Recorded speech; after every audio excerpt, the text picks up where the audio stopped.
This podcast expresses the views of its participants as of the date indicated and may not represent the views of Fairfax India Holdings Corporation, hereinafter referred to as the company. Moreover, such views are subject to change without notice, and the company has no duty or obligation to update the information contained herein. This podcast is being made available for educational and informational purposes only and should not be used for any other purpose. The information contained herein does not constitute and should not be construed as an offering of advisory services, investment advice, or an offer to sell, or an invitation or solicitation of an offer to purchase any securities or related financial instruments in any jurisdiction. Certain information contained herein concerning economic trends and performance is based on or derived from information provided by independent third-party sources. While the company believes such third-party sources to be reputable, such third-party information has not been independently verified. The company makes no representation or warranty, expressed or implied, as to the accuracy or completeness of such information. The company cannot guarantee the accuracy of the information in this podcast and has not independently verified the accuracy or completeness of such information or the assumptions on which such information is based. Further, the company makes no representation, and it should not be assumed that past investment performance is an indication of future results. Moreover, wherever there is the potential for profit, there is also the possibility of loss. This podcast may contain forward-looking statements within the meaning of applicable securities legislation. Forward-looking statements may relate to the company's or one of its Indian investments' future outlook and anticipated events or results, and may include statements regarding the financial position, business strategy, growth strategy, budgets, operations, financial results, taxes, dividends, plans, and objectives of the company or one of its Indian investments. Particularly, statements regarding future results, performance, achievements, prospects, or opportunities of the company or an Indian investment or the Indian market are forward-looking statements. In some cases, forward-looking statements can be identified by the use of forward-looking terminology such as plans, expects or does not expect, is expected, budget, scheduled, estimates, forecasts, intends, anticipates or does not anticipate or believes, or variations of such words or phrases, or state that certain actions, events, or results may, could, would, might, will, or will be taken, occur, or be achieved. Forward-looking statements are based on our opinions and estimates as of the date of this podcast, and they are subject to known and unknown risks, uncertainties, assumptions, and other factors that may cause the actual results, level of activity, performance, or achievements to be materially different from those expressed or implied by such forward-looking statements, including, but not limited to, those factors that are described in detail in our continuous disclosure materials filed on SEDAR+ at www.sedarplus.ca. Those factors and assumptions are not intended to represent a complete list of the factors and assumptions that could affect the company. Such factors and assumptions, however, should be considered carefully. The company cautions listeners not to place undue reliance on these forward-looking statements, which speak only as of their dates. The company disclaims any intention or obligation to update or revise any forward-looking statements, whether as a result of new information, future events, or otherwise, except as required by applicable securities law. This podcast, including the information contained herein, is the sole property of the company and may not be copied, reproduced, republished, or posted in whole or in part in any form without the prior written consent of the company. Hari, a very warm welcome to you. India has emerged as a very powerful economic force in the world. Bangalore Airport is literally sitting on a gold mine. This year alone, the international traffic growth in Bangalore Airport has been in excess of 25%. Give us a sense of how you foresee the financing of all of it. I remember Prem coming here for the first time and saying that we will never own this airport. Airport always belongs to the people. What kind of keeps you awake at night and what excites you about the future? So Kasi, before you leave the viewers thinking that I'm a dinosaur, I'd like to clarify that it's not many decades.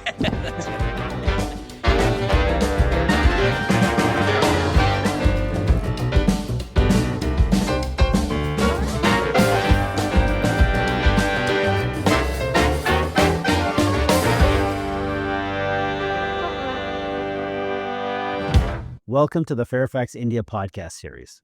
This is an initiative that we want to introduce our shareholders and those that follow the economic rise of India. As many of you know, India is on its way to becoming the third largest economy in the next few years. It is already the fastest growing large economy in the world. Our plan is to, over time, feature select Fairfax India investee companies that will provide an informed perspective on the company and the exciting opportunity India represents for investors. Kasi, over to you. Thank you, Ben, for conceptualizing this idea of having a podcast, and none better than to have Hari Marar, the MD and CEO of the Bangalore International Airport, with us. Hari, a very warm welcome to you. Thank you, Kasi. It's a privilege and pleasure to be here with you on this podcast, and compliments to you and Ben for thinking of this idea and starting this podcast. I think it's a terrific idea. Thank you, Hari. So I think when we look at the Indian economy writ large, one of the most exciting developments is what we are witnessing in the Indian aviation industry. The boom that we're seeing both in the national press in India, but indeed in the global press, we see references to the incredible rise in passenger traffic, the placement of orders for aircraft at various air shows, the growing middle class and their travel aspirations. So before we get into the specifics of BIAL, can you give us a sense of how and what we should think about when we look at the Indian aviation industry? So, Kasi, I think this is a truly incredible period of growth as far as the Indian aviation is concerned. I think Indian aviation is actually in the midst of a revolution, and it's rooted in the larger context of India's social and economic transformation that we're seeing right now. If I were to break it down, there are three forces at play which is driving this incredible growth in Indian aviation. There's the demographic forces, there are the economic forces, and of course, there are some structural forces which are, I think, the enabling forces that are making this happen. On the demographic front, I don't think it needs further explanation. Everyone talks about the population size of India, 1.4 billion people. But what's most exciting is the fact that 70% of that is below the age of 35 and 50% of that is below the age of 25, which gives us a very youthful population at hand. And then combine that with some of the economic forces at play. There's a large chunk of the Indian middle class, and there is combine that with the rising affluence of the Indian middle class. And given the fact that many of them are youngsters, gives them tremendous propensity to pay for unique and different experiences. A large part of these unique experiences are travel experiences. And you will see that play out because youngsters today are traveling and traveling like never before. We did a recent survey and we realized that the average age of the travelers in Bangalore airport is 28.8 years, less than 29 years. That's the average age of the people traveling through Bangalore airport. Very youthful population. And last but not the least are the structural changes that are happening in Indian aviation. The fact that 1,200 planes are on order between the two main carriers, Air India and Indigo. But it's also being supported with large-scale investments. Indian airports, in the first 70 years since independence, India saw 70 commercial airports being created. In the next 7 years, till 2024, that number doubled from 70 to 140. And in the next 5 or 7 years, that number is expected to go from 140 to 250 airports in India. Close to $50 billion is being invested in airports in India, in airport modernization, in new airport construction, and development and expansion of existing metro airports. For the first time in India, all of this development is also being supported by investments in ancillaries. For example, airport leasing was never done out of India. Now, out of Gift City in Gujarat, we've got a vibrant airport leasing ecosystem that's being developed.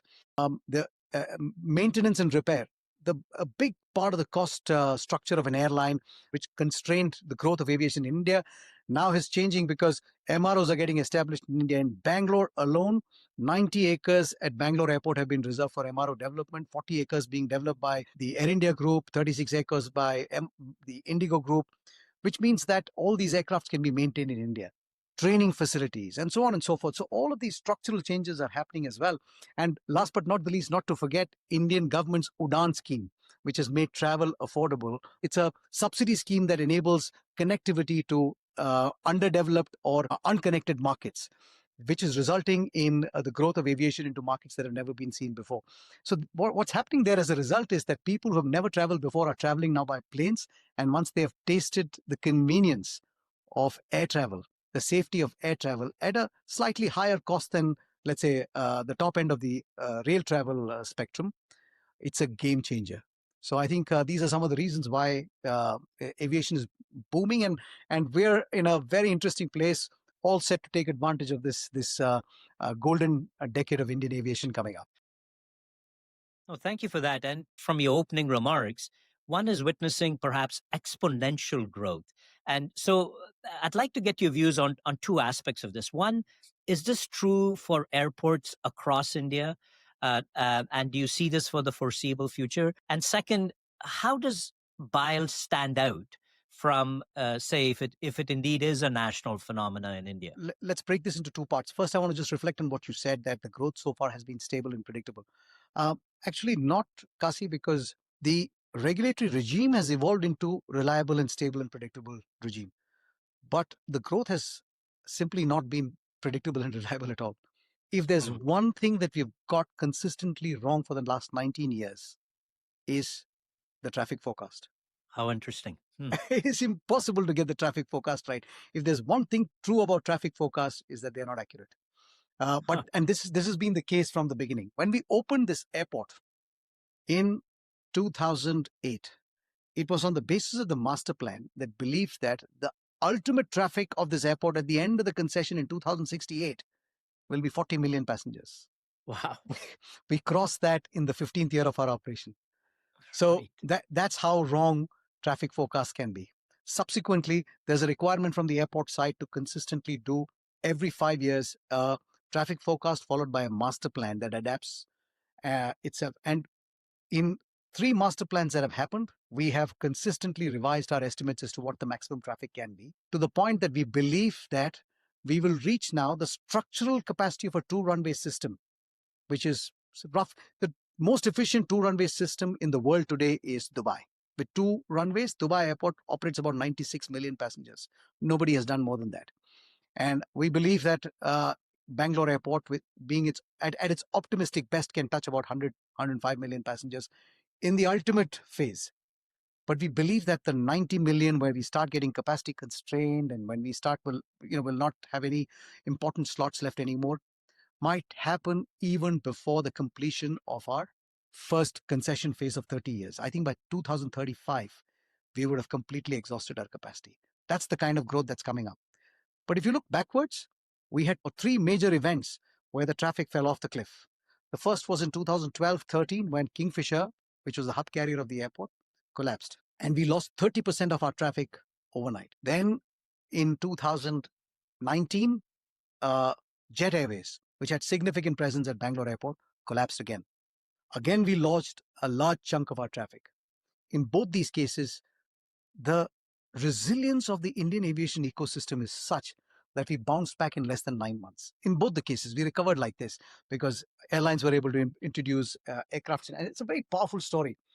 And then, of course, when, COVID, where we lost 100% of our traffic overnight. These kind of effects are always there. But the belief is that the long-term trajectory will always be in the positive direction. This holds true not just for Bangalore Airport, but also for all other airports in India. India is going to grow at a phenomenal pace in the next few years. What sets Bangalore aside is that today Bangalore Airport has built up capacity for the next 5 to 7 years, which no other airport has today. Delhi Airport is exhausted most of its capacity. Mumbai is choked. The new airports are opening up, but they're a fair distance away from the city, and their viability has not been established. Hyderabad Airport is just announced its plan to build a second runway and another terminal, but it's going to take a little bit of time. So during this crucial growth phase, Bangalore Airport is literally sitting on a gold mine because it's got that capacity available to provide airlines the much needed capacity that they need to launch their flights and grow during the next few years. On top of that, we've made a couple of strong moves. One is establishing the MRO ecosystem, which means that the new aircrafts that come in will have to be based here because the maintenance base is here. The moment the aircrafts are based here, that means that much more operations will happen out of Bangalore Airport. And of course, last but not the least, I truly believe that we have developed a very efficient operating environment that makes it attractive for airlines to come here and operate out of this operating environment. This is, I think, a big strength of Bangalore Airport. In terms of, you mentioned the hub model, would Bangalore be different from the experience of other geographies around the world. You've launched direct flights to many, obviously, national destinations, but international destinations.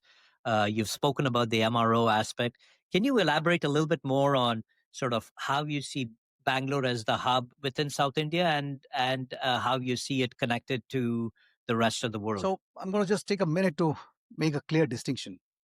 Being a large airport, you can be a large airport without being a hub, but being a hub has a very specific function. A hub brings passengers from various places and then connects them to various cities, and that's what really makes an airport a transit hub. Not having a great hub in India has been the greatest tragedy of Indian aviation. Historically, we have not been able to develop a hub in India because we have not had a strong airline during the crucial growth phase of India. And I think today, when somebody asks me the question, which is India's biggest hub, the answer is actually Dubai, because that's the airport through which maximum number of Indians transit to various parts of the world. Now, this again is a very important inflection point as far as India is concerned, because we've got two strong carriers: Air India, backed by the Tata Group, and Indigo, which is a powerful, really powerful airline, one of the biggest airlines in the world today. And both of these are the airlines that have placed these orders for 1,200 planes. What it really takes for a hub to be developed is a strong partnership between an airport and an airline. And I think we've signed a historic agreement with Air India, which I think is a very important point. It's not been done before in India ever, that an airport and airline have come together to sign a hub agreement. We've, through a package of incentives supported by the state government, we've signed an agreement with Air India that says that they will move from their current volume of international operations to about 15 times that volume, supported by domestic feed that connects to this international network, and that will eventually create the hub effect, creating clear waves for arrival and departure flights, arrival flights connecting to departure waves. We've seen some of that organically happening with Indigo already. It's fascinating when sometimes you can get off an Indigo flight and see. Normally in Bangalore, one would expect the passengers to get off the plane and walk straight to baggage claim and pick up their bags. Today, you will see passengers getting off, and in some cases, 60 to 70% of the passengers turning off towards the transfer checkpoint, which is not something that we've been used to. We are also seeing alliances between airlines developing. Indigo has developed powerful alliances with Qatar Airways, with Qantas. So, for example, almost 60% of the Qantas departure to Sydney is fed by Indigo domestic flights landing 2 or 3 hours before the departure. So we're seeing those kind of connections developing as well. We're also seeing alliances making their presence. One World Alliance, for example, British Airways and Qantas are both here. I, for one, think that the best way to get from Sydney to London is actually via Bangalore, because if you draw a straight line between Sydney and London, the line passes directly over Bangalore, and it's a exact midway point. So it's a 10-hour flight from Sydney to Bangalore, and then another 10 hours from Bangalore to London. Just makes tremendous sense that they can transit out of Bangalore. But I think what we're doing is working with our airline partners to enable some of this to happen. So some very interesting trends, early signs that we're seeing. Hopefully in the next 5 years, we're expecting to move our transfer volumes to about 20-25%. That, I think, is our holy grail. And could you, before we turn to capital expansion plans that you have, could you mention some of the direct flights that you've launched to which cities from Bangalore that you've launched around the world? Oh, I think of particular interest are the Lufthansa has always been operating a flight to Frankfurt. Now they've launched a flight to Munich. The Qantas flight to Sydney is a new flight that we launched. Japan Airlines to Narita. Then, of course, a bunch of destinations in the Southeast Asian region. There is Phuket, there is Krabi on the western side. Almost every city in the Middle East has been covered. What's very interesting is that we're connecting to new destinations and seeing the traffic pick up. There is no evidence of there having been a demand for air travel between Bangalore and Sydney. The flight got launched and it was doing more than 90% seat load factor in less than 2 weeks. Phuket, Bali to in Indonesia, the flight, it's impossible to even find a ticket to Bali. It's always full, the flights. One just had to launch the flight, and that's the story of India. And this is something that Prem says as well very often, that India, the challenge is to create capacity, because if you create capacity, the demand will follow. the thing with airlines as well. Any destination you start to, I'm pretty much sure that the demand will follow automatically. I mean, just hearing you talk, and of course the opening of the spectacular Terminal 2 a few years ago, I think was a clear demonstration of the aspirations you and your team have for the infrastructure expansion that is to take place at the airport. And before we turn to the financing of it, could you give us a sense of where you are in the completion of phase 1 of Terminal 2? Where are you as you plan for phase 2? I mean, hearing you talk about the numbers, almost 90 million by 2033, this requires a rather ambitious set of deliverables in the coming years. So kind of give us a sense of where you are in your capital expansion plans. So, as you know, phase 1 of Terminal 2 was completed 3 years ago. The capitalization was closed in October 2023, right? And it was 5 months later, in February 2024, I was already in front of the board saying that we need to invest another $2.2 billion to expand the airport even further. You can imagine how much of a shock it would have been to our board.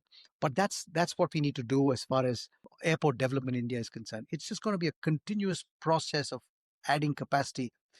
The risk in adding too much of capacity is that you can make the infrastructure too expensive, and therefore challenge in airport expansion is always to keep the capacity just one step ahead of demand, and that's why phasing is required.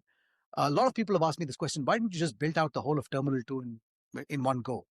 If we had done that, Kasi, and built the whole 45 million in one go, the capital investment would have been so large, it would have raised the airport fees to such an extent that that would have become a constraint as far as growth in aviation is concerned.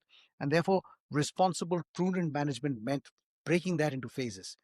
So, and that's what a master plan does.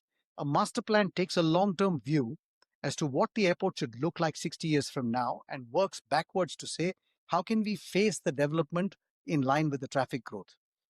And it also does it in such a fashion that your future development is never compromised by what you do today, right? Because you're already keeping the big picture in mind. So, um, so we've today secured the approval of the board to take on the next phase of expansion. Next phase of expansion, the centerpiece of that once again will be the phase 2 of Terminal 2. From a design standpoint, it'll be more or less similar because when it's completed, it must look like a complete entire building. So it should be overall a single composition at the end of it. But the phase 2 of Terminal 2 will be a big part of what we're doing now. Then there is a western crossfield taxiway that connects the two runways on the western side. We're connected only on the eastern side, which will allow for full circularity of the air traffic movement on the air side. We have a big tunnel that's coming from the eastern side of the airport, bringing in traffic from the eastern part of the city into the airport. That improves the connectivity of the airport to the city, which is today a big constraining factor because we're connected only by one spine on the western side. This will not only improve the resilience from a business continuity standpoint, but also improve the way traffic flows inside it and into the airport. We've got 2 metro stations that we are developing as part of the development of the metro. The good news, Kasi, is the long awaited good news is that the metro finally comes to the airport in next year, December 2026. So in anticipation of that, we are building the 2 stations as well. A bunch of utilities, road networks, all of that's required for getting the airport ready for the future. This part of the expansion that's coming up now also is refurbishing Terminal 1 and repurposing what was a integrated terminal, it's a domestic and international terminal, to a full domestic terminal, and therefore raising the capacity, its stated capacity, from the current 26 million to about 35 million. The growth phases are such that in the next 5 years, we expect it to be about 72 million passengers, and in the next 3 to 5 years to about 90 million passengers. So in the next 4 years, we expect to complete all these projects. And much to the boards and the promoters, uh, surprise, I'm going to be standing there in front of the board again, seeking the approval for the next phase of expansion, because we'll immediately have to start what will be Terminal 3 and other projects to continue the growth of capacity at Bangalore. So very challenging environment, constantly constructing and building all the time, never losing sight of the fact that all of this construction should not impact the experience of customers today. And this capital infusion that you're seeking and anticipating, can you give us a sense of how much of that is through internally generated funds? How much are you looking through debt? Your, I think, unique standing in the with the credit ratings, how that's playing out, the bond issuance, um, interest from local, global. Give us a sense of how you foresee the financing of all of this. So airport projects in India and generally across the world are funded by a very prudent mix of debt and equity. Uh, Generally, long-term projects like this are normally funded 75% by debt and 25% by equity. Uh, the equity portion, as far as we are concerned, comes 100% from internal accruals. We are very fortunate to have um, very visionary and long-term investors like Fairfax. Um, Never have asked for dividend payouts till now. Very clearly focused on doing the right thing for the airports. I remember Prem coming here for the first time and saying that we will never own this airport. His first briefing to me as CEO was, we'll never own this airport. Airport always belongs to the people. We are at best custodians for the next 60 years. So run this airport with the responsibility of custodianship rather than the privilege of ownership. And I love that briefing that I got from Prem. And I think um, as a result of that thinking, we've been able to retain our earnings in the business and that have constantly funded our expansion program. Even today, as we begin our next phase of $2 billion, the equity portion required for that is already available with us through internal accruals. So we're in a really good position. So and in no small ways, the this has also been supported by the stable regulatory regime that we have. It's very important that the regulatory regime provides for those uh, visibility of cash flows required for the business. So we are able to generate the funds, retain them in the business to fund the equity portion.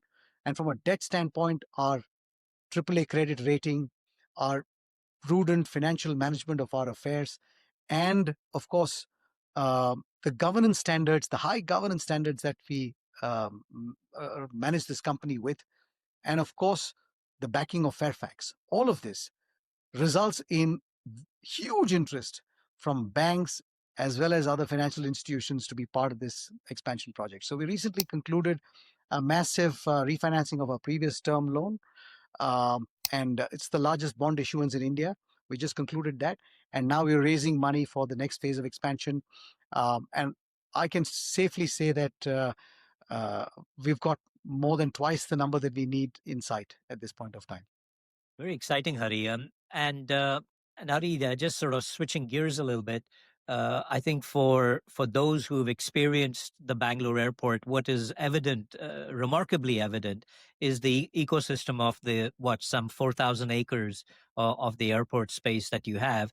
And when you think of the airport experience and the evolution of the airport experience, there is an ecosystem that's built around it. You've created there are now three subsidiary companies that look at different aspects of aviation services, ranging from commercial real estate to hospitality to the adjoining 460 acres that you own. Can you give us a sense, one, what is this ecosystem? How operational is it? Is it fully staffed? And what do you envision for these subsidiary companies to accomplish? You know, one of the things I often describe is to people who ask me about the airport business is that I find that the airport ecosystem, like you rightly said, is one of the most delightfully complex ecosystems I've ever come across. It's got multiple stakeholders, it's got private entities, it's got government stakeholders. It's a very complex ecosystem that comes together ultimately to make this 4,000-acre campus function. The role of the airport operator is to build the infrastructure to make sure the core infrastructure is working really well. And last but not the least, to make sure all the members of the ecosystem come together and sing from the same hymn sheet. They row to the same beat. This, I think, is one of the things that we have to to as the airport operator. Now, I see airports as very powerful platforms that bring together millions of passengers. Today, 45 million passengers every year. This gives us the opportunity to use that platform to offer multitude of services to these passengers.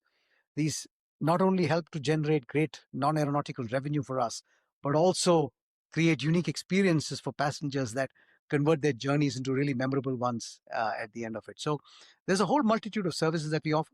Today, when we look at these host of services, there are two ways we can do these downstream services. One, we could work with outsourced partners, concessionaires who can offer these services, or we could do them ourselves. And one of the things that we do when evaluating how to go about it is look at some of these services and say, who do you think can do this really best? Can we do it better than anybody else in the world? If the answer is yes, those are things that we'd like to do ourselves. The rest, we outsource them to expert partners from around the world. So when it comes to things like ground handling, cargo handling, fueling of aircrafts, and all of these, we've got some of the best players in the world. Take the example of cargo. The number one and number two logistics players in the world are the ones who operate our cargo facilities. It's a different matter that we are in a joint venture with them, but they are the ones who run these services. Similarly, when it comes to retail, food and beverage, hospitality, got some of the best players in the world doing some of these things. But there are two or three areas that we think are core to us. One is the airport city. Two is the hospitality or the hotel business within the airport city. Three are the hospitality offerings within the airport. These are things that we think we can do exceptionally well. So as far as the airport city is concerned, we have about 450 acres of land which we're developing into an airport city. Even there are some projects that we do entirely on our own. For example, the business parks, the IT parks are ones that we will develop because we know we can build them really well. We can bring in our design sensibilities and we can create fantastic offices that people would why to be a part of, right? And we can attract really world-class tenants into our campus. The hotels are ones that we think we can do really well. Retail, dining, entertainment in those in the airport city is something that we believe we can do well. Are the ones that we will invest in under the Bangalore Airport City. But things like convention center, these are very specialist facilities that we outsource to our partners. For example, in our case, Prestige is a top tier developer in our country, and Prestige will be developing our convention center. Similarly, we've got an expert operator in partnership with Live Nation of US that's developing our concert arena. So it's a prudent mix of stuff that we do ourselves and things that others do. We will see eventually about 5,200 hotel rooms in this campus. We have 374 rooms already operational. We are building another 775 room hotel. That will take up our room inventory in the campus to about 1,200, and over a period of time, we'll keep adding more and more um, hotels to the campus as well. And of course, the Bangalore Airport Services Limited, which offers the hospitality services within the terminals, operate our world-class lounges, something that I'm incredibly proud of. Our 080 lounges are today recognized as the best airport lounges in the world. And these are designed, developed, and operated by our subsidiary company called Bangalore Airport Services Limited. Today, Kasi, I think we're now excited about now taking some of these expertise even beyond Bangalore Airport. So we've participated in bids and won concessions for running lounges at Trichy Airport. They're already operational, the domestic and international lounges at Trichy. We're building and developing the ones at Bhubaneswar in the next few months. Those will be operational as well. And we will take part in bids for airport lounges in all parts of the world to be able to take our expertise and grow our business in that area as well. So lots of interesting opportunities, lots of exciting things happening, constantly in the mode of creation. That's what makes this job really worthwhile. And Hari, roughly speaking, what's the sort of the makeup between the aeronautical and the non-aeronautical? Would it be 2/3, 1/3, or 3/5, 2/5? Where would you kind of put this at? Kasi, you've already got it spot on. It's roughly 2/3, 1/3. It's about 65% aeronautical, 35% non-aeronautical. That's the split right now. And what you're saying is that the non-aeronautical is where, in many ways, you almost have a captive audience. It's a flow through directly, both for your capital expansion plans, but also that the average shareholders will see a direct benefit of all of this. Absolutely. I mean, that's really so. The great thing about the non-aeronautical income is our non-aeronautical income comes from leasing spaces to concessionaires for them to do their business. So, from the non-aeronautical income, there's hardly any costs associated with this. The non-aeronautical income operates at an EBITDA margin of over 92%. So Huh. straight flow through to the bottom line. And therefore, Oh. the non-aeronautical business is a really exciting part of the business. And I think even from a public standpoint, it makes great sense to grow the non-aeronautical income because it helps to cross-subsidize the aeronautical charges. So I think it's a great thing. Many parts of the world, they say airports are profiteering through non-aeronautical income. But given the stable or the regulatory framework that we have in India, I think there's great incentive to even for public to allow for the traveling public for allowing the growth of non-aeronautical income because it actually comes down to reduce the aeronautical charges. Very interesting. Let me turn to the passenger-centric aspect of the airport. Quite rightly, you received national and international accolades for this aspect of the airport's operations, and I've heard you say elsewhere that that a fundamental part of you and your management team's thinking is to absorb the passenger complexity into your operations. So give us a little bit of insight into how do you think about making the passenger experience as smooth as possible and the intersection between the human aspect of it and the technology aspect of it. So when building large infrastructure projects, it's very easy to get carried away by thinking of them as infrastructure projects. And I think one of the very important things that we have always reminded ourselves, in fact, we've changed the definition of our business itself, Kasi, over the years. We've always been, airports have always been part of the larger infrastructure platform. We've redefined it completely. We call ourselves a hospitality business that builds infrastructure to deliver services to customers. At our heart is hospitality. At the core of everything that we do is customer experience and customer delight.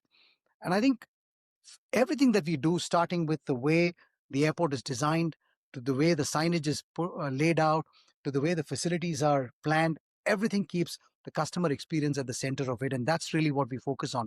Instead of thinking about it as an infrastructure project where we look at engineering from an engineering standpoint.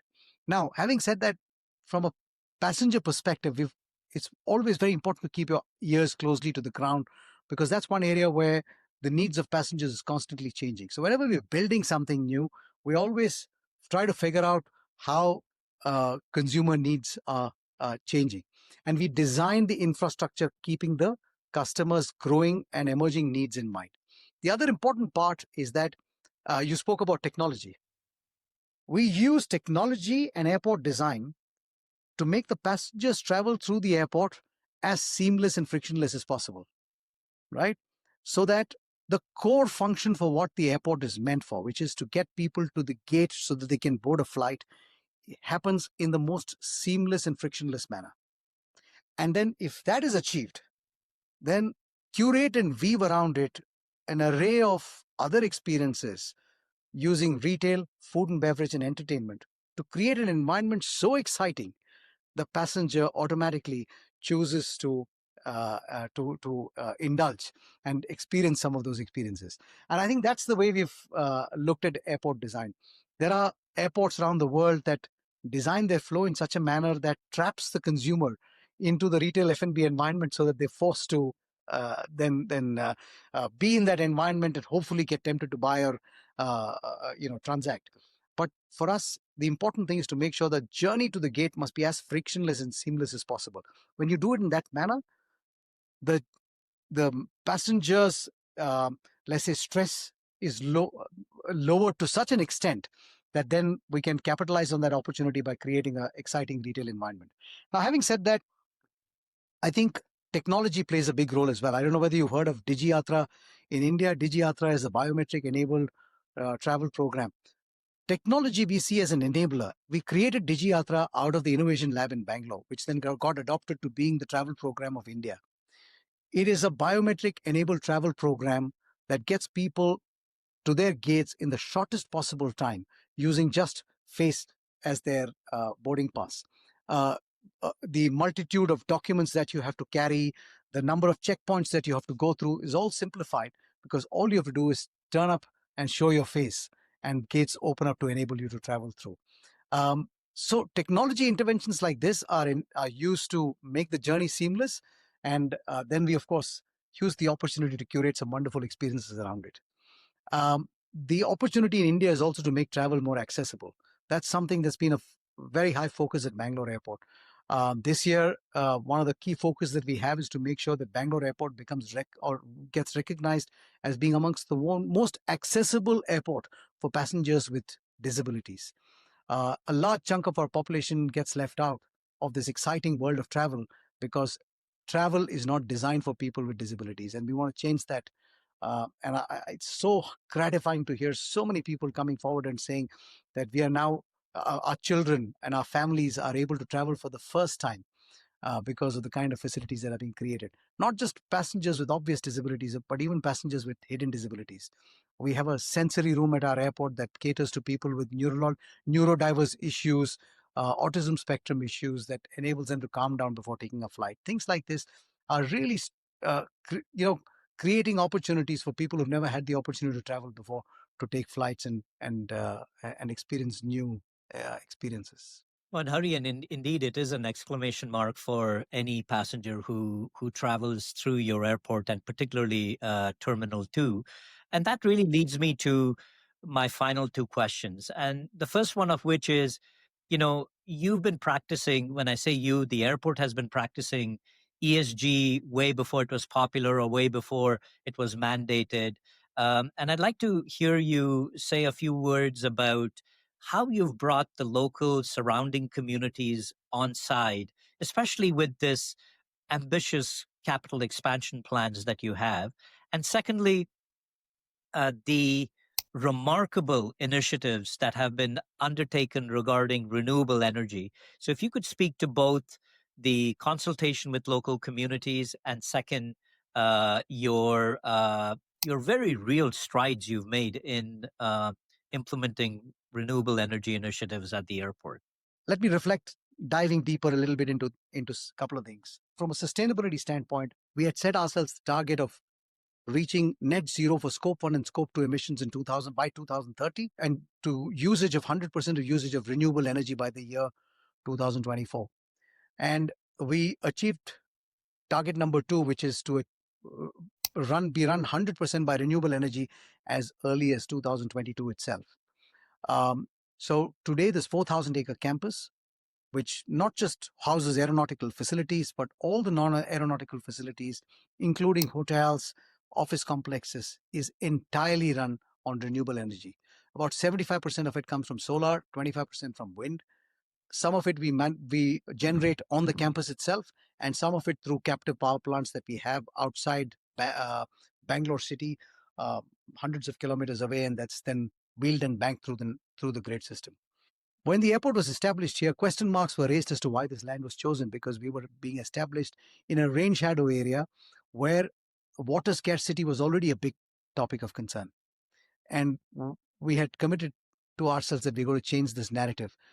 And over the last 10 years, in partnership with the premier science institution of the city, the Indian Institute of Science, we've put together a watershed management program that has enabled the airport and its region from being a rainwater shadow and a water scarce region to a water positive region. Today, the water positivity index of the airport is in excess of 2.5, which means for every liter of water we consume, we replenish more than 2.5 liters of water. As a result of these efforts, we've got 3 lakes around the airport. Kasi, Google Maps has historical images. You could even go back today and check out the images of these lakes way back in 2008. They were dried up patches, completely brown on Google Maps. Today, they are flourishing blue lakes that you can see. Fantastic development of lakes. What's more interesting is that when we started our watershed program, we dug boreholes at that point of time to see how deep the water table was. Water table used to be anywhere between 1,000 and 1,500 feet deep.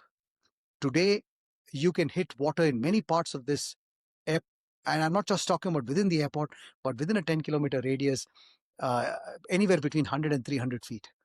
a huge increase in water table. And what's most fascinating is that in these lakes, the quality of water is of potable nature. You can, with minor filtration, you can use the water for potable consumption. This is something that we are exceptionally proud of. Um, of course, it goes way beyond this. For instance, we have a policy of zero discharge to landfill. We have a solid waste management plant that treats all the waste that we generate inside the campus, and we reuse them within the campus, except for toxic and hazardous waste, which we have to send out to an external plant. Everything gets recycled here itself. So, from an environmental sustainability standpoint, I'm extremely proud of the work that our teams have done. That's a real tour de force, Hari. As we just turn to me, just seeking your concluding thoughts, I've heard you say to young people that you should not just acquire assets, you should acquire experience. As you kind of reflect on your own journey in the evolution of the Bangalore airport, what kind of keeps you awake at night and what excites you about the future? Are there airports around the world that you see that you'd like to benchmark yourself to? Would be grateful for your final thoughts on this. Thank you.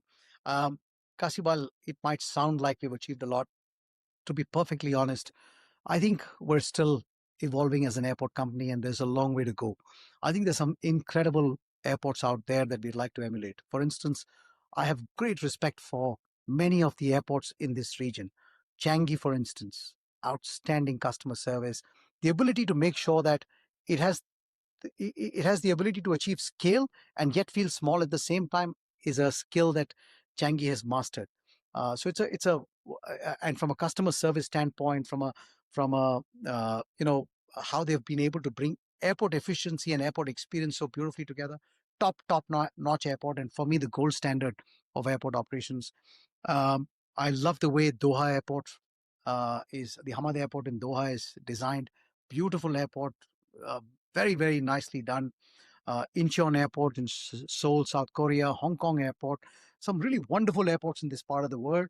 Um, and all of these are airports that I look at, look for inspiration for each of these airports for different things. Uh, but this has been a rewarding journey, and I keep telling the team that there's enough to keep us motivated. There's enough to keep us excited. If catching up to many of these airports that look up to is not enough motivation, just look at how fast evolving the landscape around us is. That is enough to keep us excited. The tourists, I keep asking them, what if the transport world itself were to get disrupted? What if our biggest currency, which is the runway, which is required for a plane to land and take off, is disrupted? Which means if in 5 or 7 years they invent a plane that can have vertical takeoff and landing capabilities, then our biggest currency, the runway, is gone. I mean, airports can sprout up anywhere. Those are the kind of things that we get excited about. We also talk about how many of these evolving modes of travel can be integrated into what we do at the airport. So can flying taxis get integrated into us instead of disrupting us? Can we embrace them and can we make them part of the ecosystem so that they feed into each other instead of sort of disrupting each other? Those are very exciting thoughts. Um, but in the face of all these challenges, if there's one thing that keeps me awake at night, is the question of talent. India is a large country, it's got a very large population, but the skills, whether we'll be able to evolve them at the same pace that the growth of aviation is happening, is $1 million question. What it takes to run a 20 or 30 million passenger airport is not what it takes to manage a 60, 70 million passenger airport, because it's not just the growth in terms of scale, but the exponential growth in terms of complexity that comes with so many more moving parts in that same environment. That is a different challenge altogether, and that requires an extraordinary level of skill to manage that. Many parts of the world have made that transition over 12 and 20 years. This growth from 40 million to 80 million. And Kasi, we're going to do that in 5 years. This keeps me awake at night as to how we're going to make sure that our people's skills, competencies, and capabilities match the growth in capacity and the growth in volumes that we are anticipating in the next few years. But when I think of the future, I am filled with optimism because it's a very exciting space in India. I see a connected and confident India, and I see Bangalore Airport playing a very important role in enabling that confident and connected India in the next few years. Hari, that's terrific. I mean, to end on the note that the fusion of soft infrastructure of talent with hard infrastructure of physical infrastructure is a terrific way to think about this. And so let me end by simply saying thank you again for taking us through this remarkable journey of the Bangalore airport from its evolution to where it is now, but perhaps even more exciting, where it will be in the coming years. So thank you for that. Kasi, it's been an absolute pleasure talking to you. Thank you very much for having me on this podcast. Thank you. Thank you.